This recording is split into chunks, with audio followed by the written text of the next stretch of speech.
Check the description for the following discount codes. I've had so many requests over the last, I don't know, year maybe, to review this SimLab Wheel Stand Pro. What's unique about it compared to most wheel stands on the market is that this is made predominantly, well, entirely in fact, of aluminium profile. And you know, most wheel stands obviously are not like this. They just come box section, and whilst you might say this is box section, aluminium profile, because of its actual construction, is quite a bit more rigid and solid than your average box section that you will find on something like Next Level Racing Wheel Stand or the GT Amiga Apex. Now, as I've mentioned both of those, price-wise, this comes in above both of them. This is around 200 to 210 pounds in the UK, which puts it 20 to 30 quid more than the Next Level Racing Wheel Stand 2.0, which is the one with the integrated tray at the bottom to slot a chair into. And it puts it about 90 pound more than the GT Amiga Apex, which is currently on sale for 120 quid, albeit out of stock, I believe, so doesn't really mean much. I think the Apex normally is about 140, 150, so that would put this sort of 50, 60 quid more. So it's definitely top end of the wheel stand market pricing. There is the Next Level Racing Wheel Stand DD, that's just over 200 notes, it might even be 230, I haven't actually checked, but something around that price, so it's up there. But yes, it's aluminium profile, so this is going to be quite different for a wheel stand. It comes with like literally just 10 pieces on the floor here. We get some little brackets in here to help assemble it, obviously, and we get a bag with a bag of T-nuts and bolts in, what look to be some feet, and some little end caps to go over your aluminium profile. So it's going to be a pretty straightforward build. The wheel deck and the pedal deck are both made of what looks like about 2-3mm steel. I'm gonna go 3mm steel.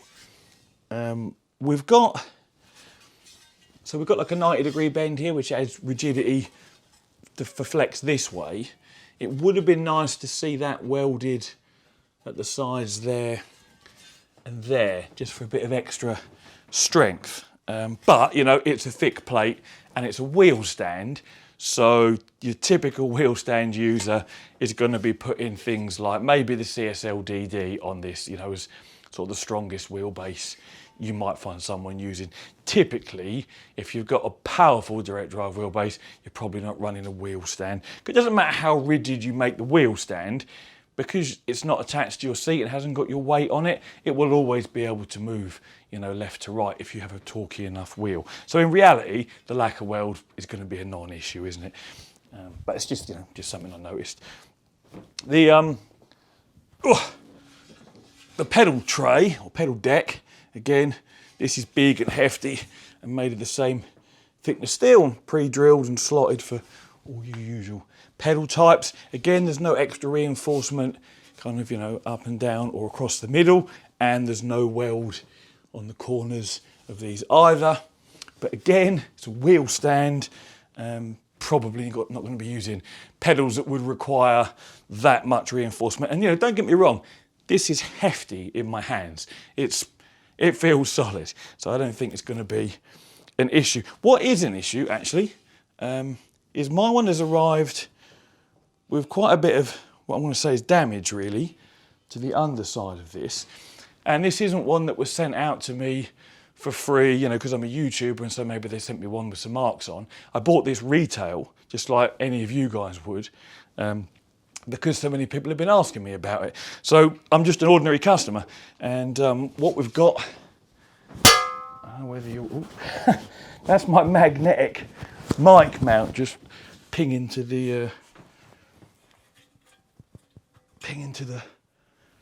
wheel pedal tray. Let's just put that back in place. Right, try and keep that away. So I don't know how I'm best going to show this. I need to get some light.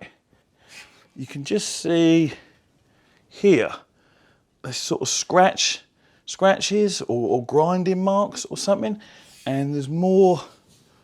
It really isn't easy to show. I might have to take, do you know what? I'll take some pictures and I'll put them up now on the screen. So what you can see from these pictures that I'm putting up is what looks like something's been, I don't know, either caught with a grinder maybe, or just been, you know, scraped and scratched around. But as a retail customer, paying £210, it's not really what you like to see. And speaking of things that I don't really like to see, there's no paper assembly instructions with this. Now, yes, that is good for the planet, you know, not being wasteful with paper and what have you. But what I've got is a QR code instead that you would scan, you know, with your phone and bring the instructions up on your phone. Now, I roll with a relatively old, small dog, or dog and bone phone, because I don't like big phones, right? They just annoy me, they always fall out my pockets, they're a pain in the arse. So I roll with a relatively small one, which means I'm gonna have to look at the instructions, you know, on a fairly small screen. It's not a big deal, my eyesight's okay, but just something worth mentioning. Most other cockpits wheel stands I've had arrive all come with nice paper instructions just to make it a little bit easier, you know, to assemble, sort of A4 size, whereas this is a QR code. So good for the planet, but slightly more ball ache to build up. And the only other thing it comes with is a little bag with a couple of stickers in. So that's what we get. That's all the parts laid out. I'll get this assembled now, and then we'll slap on the Fanatec CSL DD with the load cell pedal set up to give it a little try. There doesn't seem to be a shifter mount with this, because there's only this bag of fittings and what you see on the floor there. So no shifter mount. That's a bit of a unusual one, because most wheel stands, you know, GT Amiga, Next Level Racing, all come with, you know, at least a shifter mount of some sort. So yeah, interesting they haven't decided to include one. With this wheel stand, a bit like the offerings from GT Amiga and Next Level Racing, you can buy a back half to turn it into a full cockpit as well. And should you want one of these by the end of the review, if it turns out to be good, I can't see it being bad. The metal's all solid and thick and it's made of aluminium profile. So if you decide you want one, there will be a link in the description as well. But let me get this assembled and we'll take it for a little test drive and see how it actually performs.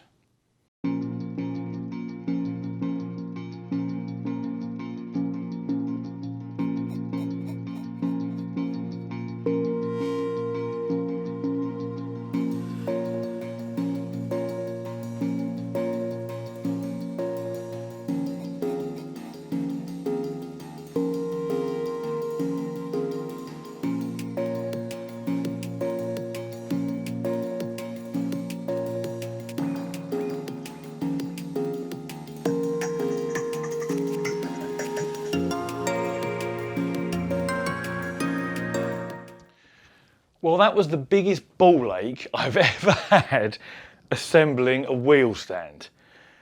Aluminium profile, by its very nature, allows you to have a lot of adjustability. You've got slots, channels, some people call them, and then you have your T-nuts, and they can slide up and down inside the channels. Now, that's great for adjustability on things like your full-size profile cockpits, like what I have in the background there. On this wheel stand, what that means is there's nothing to line up. Now, what I mean by that is you can put your corner bracket in place and get your two lengths and join them together, but like, do you want it a little bit up that way? Do you want it a bit that way? Everything can all move around and slide around. There's no marks to line anything up. So as you're putting this together, you start to realise, I don't know where exactly everything's got to be. These side pieces here have got little brackets here, and it looks like you'd be able to adjust them up and down to adjust the angle of things. You can't, that's not what they're for, but they do allow enough movement whereby you can have everything slightly on the wonk, because there's no marks where things should be, and so you end up putting everything together loosely, and this is the way I would do it if you're going to buy one. Put everything together loosely, get your wheel deck and pedal tray on, and then just look at everything. You'll see it's all completely on the wonk, and you'll then have to sit there get your tape measure out and start measuring things and making your own little marks or mental notes, or perhaps using where there's a natural line on something to line stuff up to try and get it all square. It's just a complete ball ache.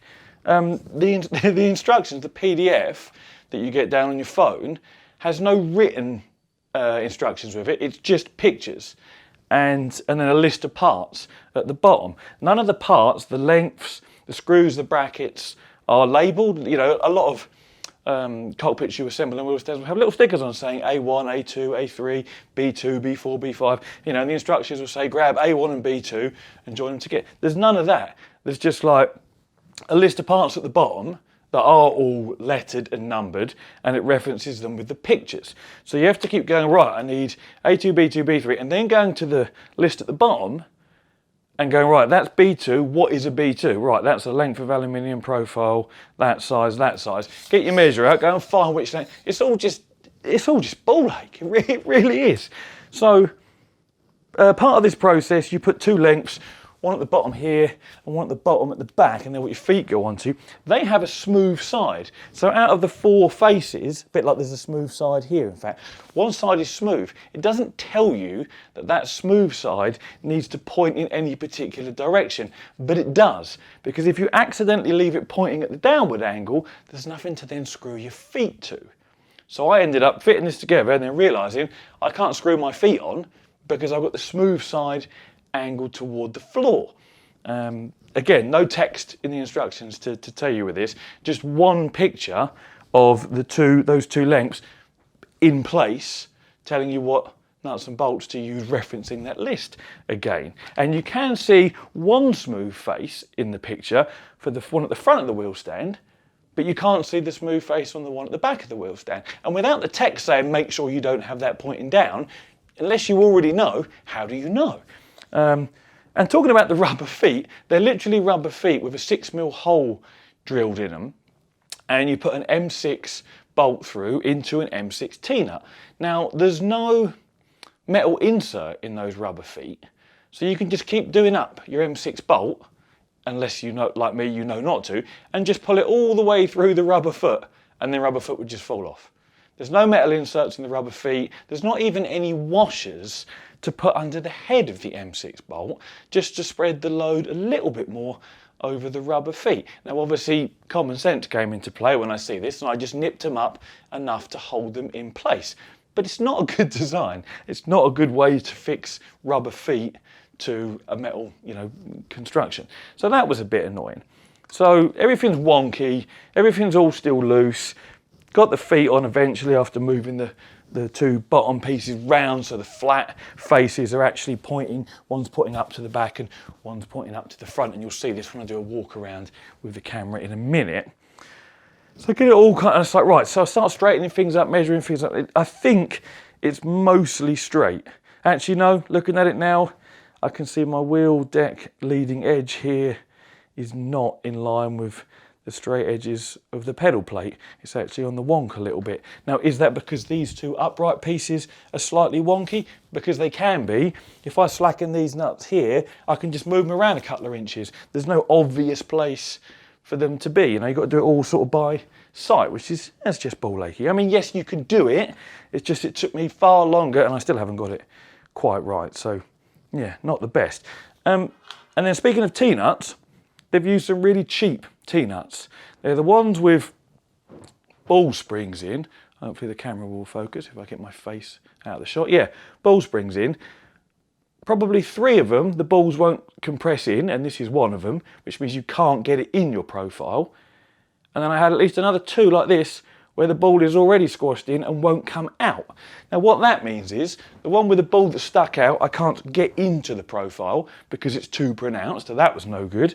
The one with the ball that's stuck down goes in and just falls all the way to the bottom, if you were to put it in an upright piece like this, because the ball is not springing out and holding it in place. So I've actually got at least one of these rolling around inside here somewhere, because I've got all this thing assembled like this, I'm putting the last couple in place, and it was one with a ball stuck down.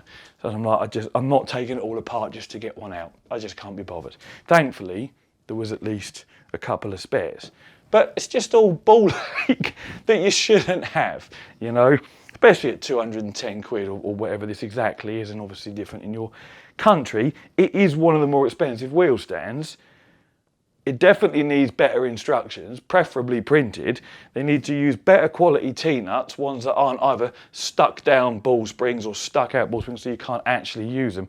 And you know, label the parts for us, you know, and also perhaps even put some marks where things need to line up. Because it is alley profile, you can move it all around. So it's, yeah, ball achy. Anyway, let me grab the camera and do a little close-up walk around and point out a couple of other little bits and pieces and the adjustment that we do have, in addition to all the adjustment that's there but that isn't really there and that just actually makes it hard to put together. So here is the wheel stand itself then assembled. Let's just go down to the bottom first. I'll just show you the rubber feet, one there, one across the other side and two at the back. And this is the smooth face I was talking about on the length of aluminium profile that must not be pointing down, obviously, or you can't bolt these rubber feet on. And as I say, these rubber feet have no metal inserts and no washers, so don't over tighten them. Just be careful what you're doing, otherwise you'll just pull your bolt through and the foot will just fall off because there's nothing to attach it to. The brackets on the inside, in fact you can see here, this bracket is kind of on the wonk because there's nothing to keep it square in that profile. You know, and it can move up and down a good inch either way. There's some play here for this section, and the same obviously on this side.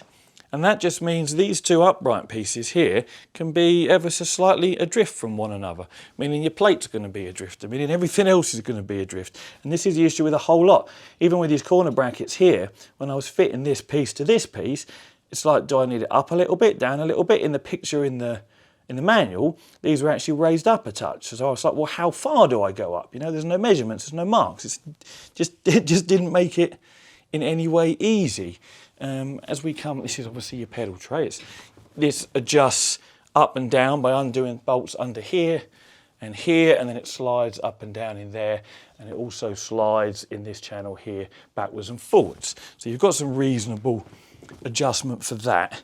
These bottom pieces of profile are just held on by these little brackets here, and again there was no measurements given for this gap here, how high this bracket should be from the edge of the profile. Should it be right down the bottom? Should it be up the top? You know, because if you lower it down, you can create a gap here if you want. It's like, it's not obvious. It doesn't really help, you know. And again, up here, we've got this gap here. Should that be perfectly flush with that? You know, I've tried to do it. It doesn't want to sit like it because it's hitting these. Maybe these need lowering down. It's all just ball ache that shouldn't really be the case, you know.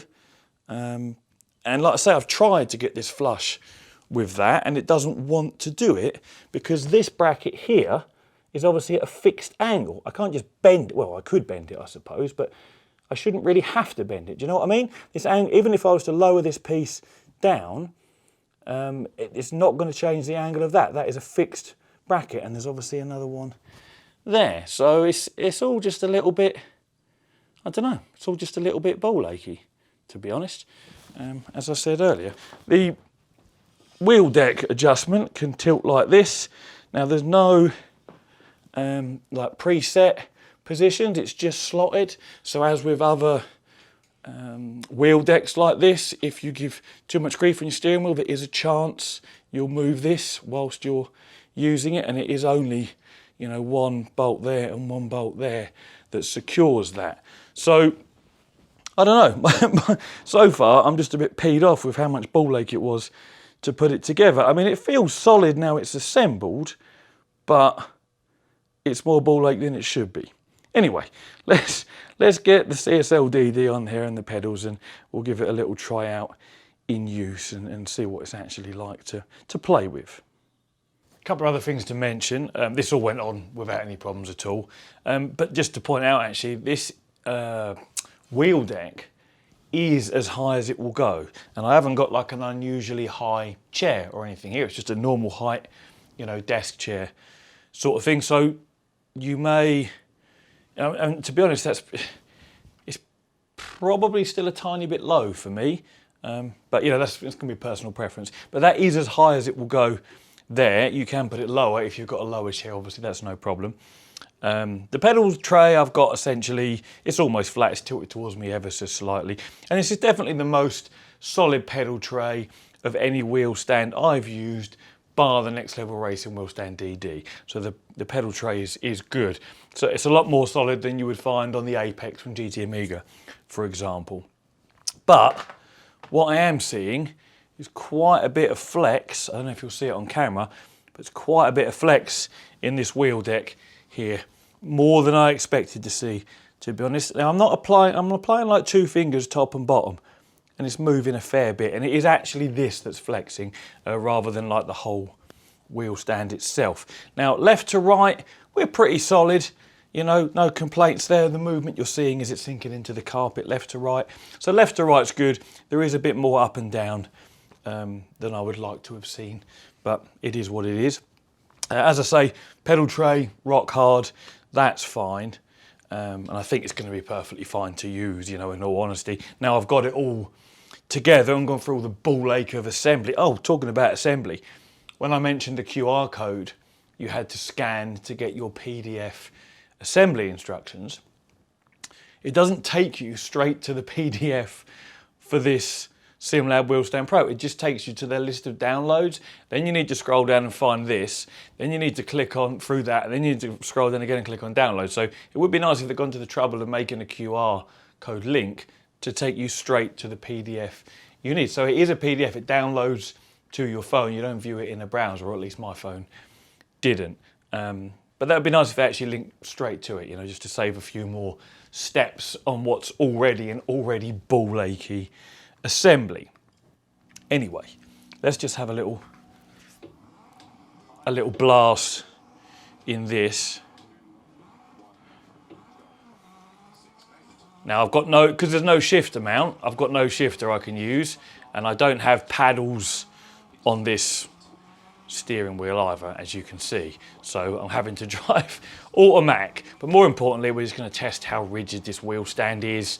I'm using the 8 Newton meter power supply for the CSL DD. Oh, and the load cell brake, which of course tips my seat backwards when I press the brake pedal. That's a drawback of wheel stands, of course. If you do have a load cell brake pedal that you run at a reasonably stiff setting, your chair is going to get pushed back under braking. But the wheel stand feels fine to use, and I kind of expected it to, but all that ball ache, you know, to get it together. How the hell do I reverse like that? Yeah, all the ball ache of getting it together is a little bit unnecessary.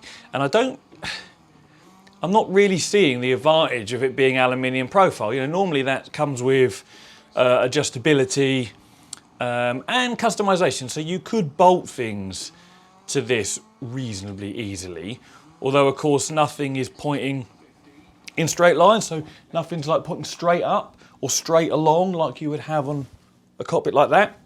We're all at angles, so whatever you bolt to it would need to have its own sort of, you know, angle adjustment as well. But yeah, there's no shifter mount, and like you can't sort of adjust the angle of this forwards or backwards or anything like that. The only adjustment is this plate sort of up and down and tilting, and then the pedal tray forwards, backwards and tilting as well. So I'm not really seeing the point of going aluminium profile, because all it's actually done in this instance is made it hard to put together with everything square. And by square I mean properly aligned, you know, 90-degree right angle corners and joins, or 45-degree if you've got things that are, you know, a bit of an angle there. But it just, yes, it's just made life hard for us all. But in use, I'm not really noticing that forward and backward flex, sort of up and down flex that I showed a minute ago. You know, and this 8 Newton meter CSL DD is the sort of wheelbase you would use on a wheel stand. You know, you wouldn't be using a DD1 or a DD2, or not in an ideal world anyway. So I would say it's fine to use.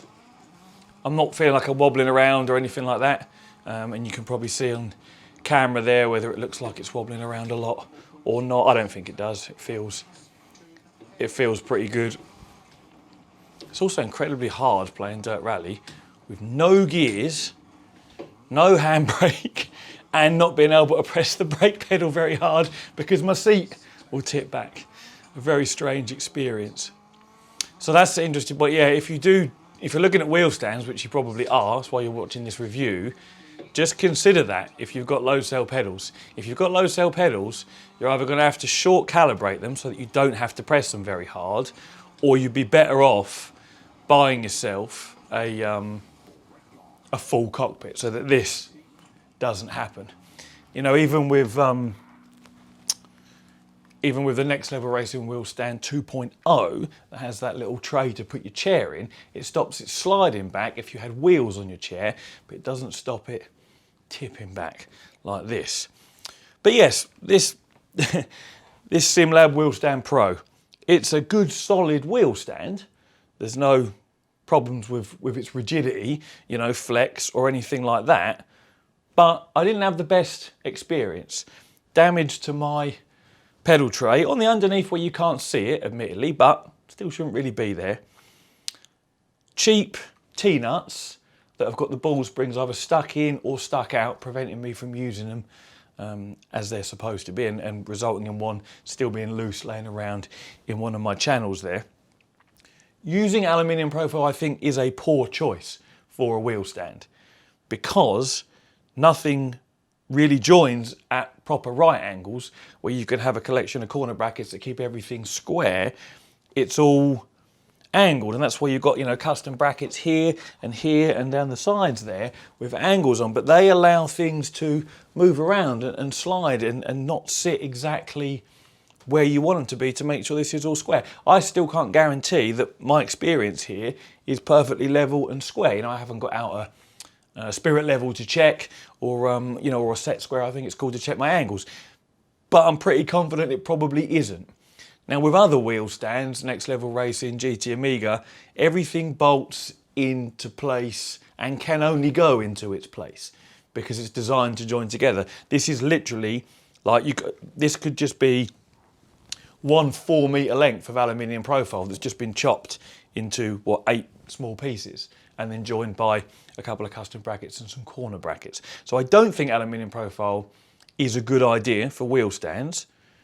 The wheel stand is solid and is fine to use, but it doesn't come with a shifter mount, and I think the price is strong, too much really, for what it is.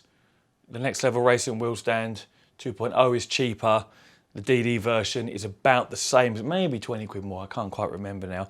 And then the Apex from GT Amiga is like 70 to 90 pounds cheaper. Now the pedal tray on the GT Amiga Apex is nowhere near as solid as what this one is. So there are pros and cons to everything. And if you do really want one of these, for whatever reason, if you look at this and you think, yep, that's the one for me, in spite of the drawbacks I've mentioned, that are affiliated links in the description. If you want to go grab one that helps the channel, that would be great. But just bear in mind, I think it's expensive. I think it's a ball ache to put together. I think it should come with a shifter mount. And the overall, my honest overall feeling is they've just thought, do you know what, we'll just grab a length of profiles, some custom brackets, and we'll throw a wheel stand together. That's kind of what it feels like to me. Because if you put a little more thought into this process, you'd realise that it isn't the best choice of material to make a wheel stand out of. At least that's my thoughts and my experience putting it together today. You know, we know they all make the P1X, which is a good solid aluminium profile cockpit, but then again, it is just lengths of aluminium profile, just like the GT Amiga Prime. So, you know, it is what it is. Anyway, that's my review of the SimLab Wheel Stand Pro. If you want one, grab one. If you don't, don't. As always, thank you very much for watching, and take it easy.